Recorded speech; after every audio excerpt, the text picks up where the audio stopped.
บันทิตโตคือบัณฑิตผู้คิดหัวหัวสอนอุปกรณ์สูบเสื้อผ้าทั้งหมวกแก้ว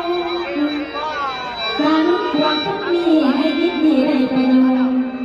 แล้วสังโทษหายอบายเรื่องแผ่นปูต้องเป็นว่าพลังหลังหัวโทษาเอาวิชาของผมที่บ้องใจเอาไว้ความกล้านั้นกษัตริย์ไทยพระไทยเย็นโอเคคือกระแสแม่น้ำเย็นเหนื่อยลังลง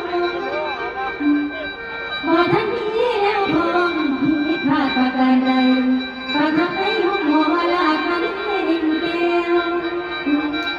คิดแต่ไทยมันนาที่เอาไผ่ตุ้มเธอ